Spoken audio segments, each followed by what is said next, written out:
I'm Ryan Macasero for Rappler.com, Cebu Bureau, and on the line is Sir John Ruiz, a human rights advocate here in Cebu, and he was at the protest this morning at 10 a.m. when police arrived on campus at the University of the Philippines, Cebu, to disperse the rally where at least 8 activists were arrested.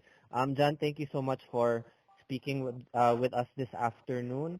Um, First, so the when you arrived on campus, what was the mood? Were you expecting that the police would um, disperse the rally? For the most part, it was peaceful, no? Yes, sir. When we arrived, there were already police in the streets. Some were thought that they were just posting some checkpoints, but there were no signage. So the protesters came in not in one group, no, but in groups in groups. Mm-mm. And then we positioned ourselves, no, when we arrived, with the social distancing and everybody was on mask. Then as we start, no, we're able to start peacefully with the speaker. Then suddenly there's more and more police arrive, no, in patrol cars.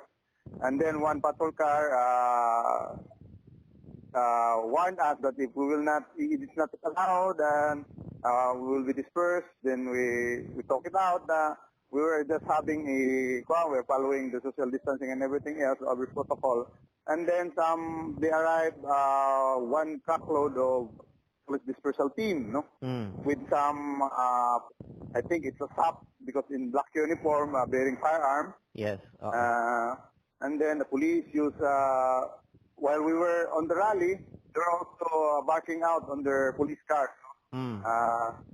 telling us that to disperse, or else they will be forced to. So, one of our speakers, no, the one being arrested, si Jaime Paglinawa, no, was telling the police, no, just let us finish because this is a peaceful rally and we are following all the protocols needed, no. Was this happening outside of the campus on the street or within the campus? We are not on the street, but we are outside the gate of UP, but still part of the premises of the UP campus. Okay. No? But we position ourselves at the gate. We'll just give way when there is a car, then back to our position. No? So that was our one, that we are in UP, we are not even on the street, no, we are not hampering the flow of the traffic or the people walking on the sidewalk, because we are giving away also the sidewalk, we are not on the sidewalk, no. We are at the UP entrance gate. And then they gave us 5 minutes, then there was a countdown, 20 seconds, then after that, then they were just, no, the police then positioned, and those in civilian clothes suddenly ran towards us. So that's why we got the safety inside the UP campus, but still police, mostly those in uniform, not in uniform, in civilian clothes, were the ones pinning down our fellow protesters. No. So there were police who were not wearing uniforms. Yes, and actually those who are arresting mostly are not in uniform. No, because I was attempted to be grabbed by one big police. I thought he was a policeman, but I was able to dodge him. So that's why I was not able. I was the one part of the sa mga kauban na nadakpan. No, but there were some police, no, nga mga civilians. No, so ang kuan ato sir nga. It was really a peaceful rally. We were not even, as they said, that we are the one assaulting. When you see the video, we are the one being pushed, no, to the inside the school campus. No, that's why the students, mostly from UP, they run to the our kami sa nakoyog ni sa bulto sa pa-UP pa doon kay there's a sanctity of the school, no? It's a private premises. Yeah, no? Yeah. We saw some footage coming out of UP Cebu where students were screaming and running in various directions away from the police. Could you talk about what was happening there in those videos? Well, sir, when the police were just told we were being to be dispersed.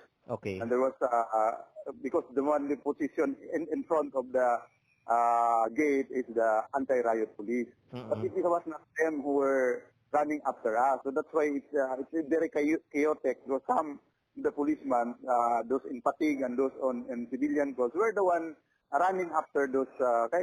When they positioned themselves, we were also to disperse na.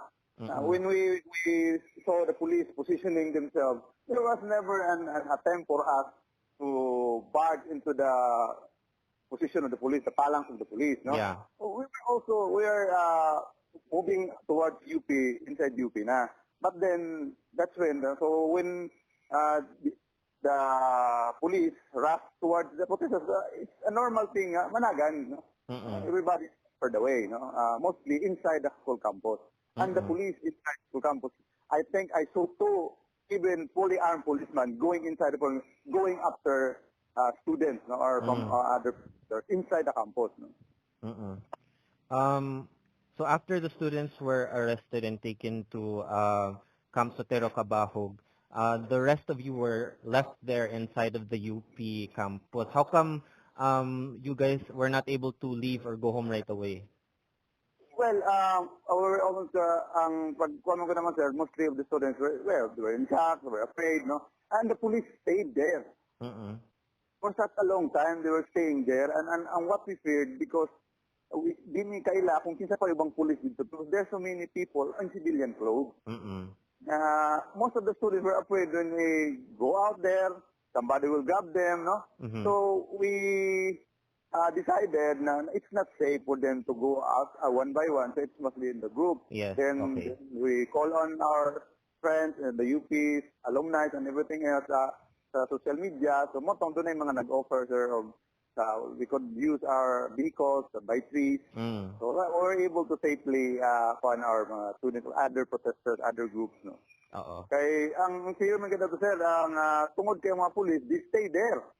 For even after 12 o'clock, they were still, and even now, we still see some policemen and some, among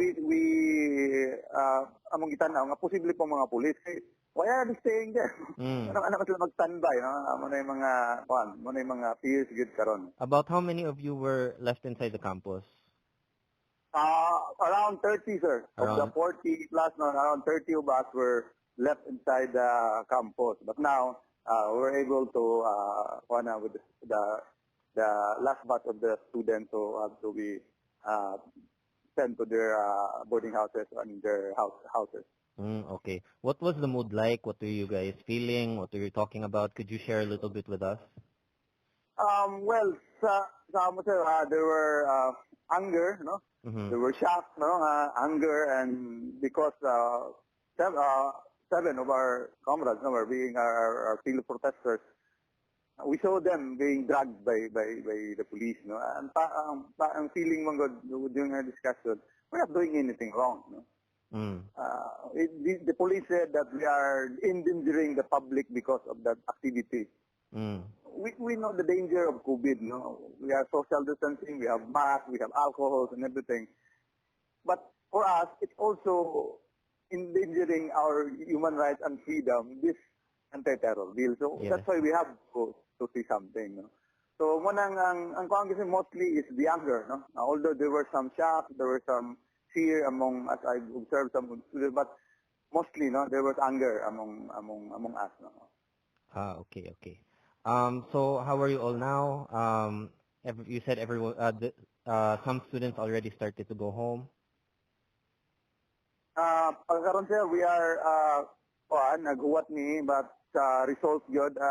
Every one of us is being monitoring on the police. Until now, wala pag i-file nga kaso, and as according to the lawyers, maybe the police will use the time they have, the 12 hours something, before they file a case. So maybe they will have our friends, our fellow protester, maybe we have to stay until Monday, no? It will be inquest. So that's why our fear now. We are also calling on other human rights advocates to raise funds, no? Because the lawyer said maybe we need some for the bail ba, no? Yes.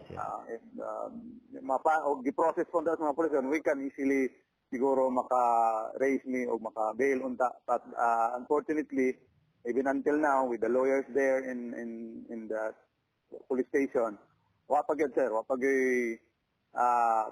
kaso nga gi-file. At the same time, we are being told na ang sila igo lang prisuhon sa usa ka bus nga nasa sud sa station kay wa kuno sila available nga. So it's inhuman for us, no? And, with that kanala nga among gihimong pag voice out, no, himong kana prisuhon sila sa usa ka bus lang, no. And I think that being endangering mismo the lives of these protesters on the context of health, no, nga sa mga pulis pa hinoon, no, mo nga dapat ila ipasiguro ang safety gyud ta, no. At the same time di mo among gisa ning sana mo wa mi gihimong dautan para dakpon o giaris doon. And considering the tactics that the police used to disperse the crowds today na medyo aggressive, do you and your your fellow activists plan to continue protesting the anti-terror bill? Yes, sir. Pagka namang we have no other choice. No? If they are doing this, nakuha pa gani ang anti-terror bill, how much more? And if we give into their tactics of inciting fear among us, who will speak, no, for the people? Who will speak for us, no? Para namo, this will not deter our resolve nga ipadayon gyud, no, ang pagbatok aning maong laod nun kung para namo, no, the way it was being fast-tracked in Congress, there's a plan of the administration on possible crackdowns among dissenters, among oppositions, among critics, and among activists. Okay, thank you so much, John Ruiz, a human rights activist who is still at the UP Cebu campus. Thank you so much for speaking to us. Again, I'm Ryan Macasero. Thank you, Ryan.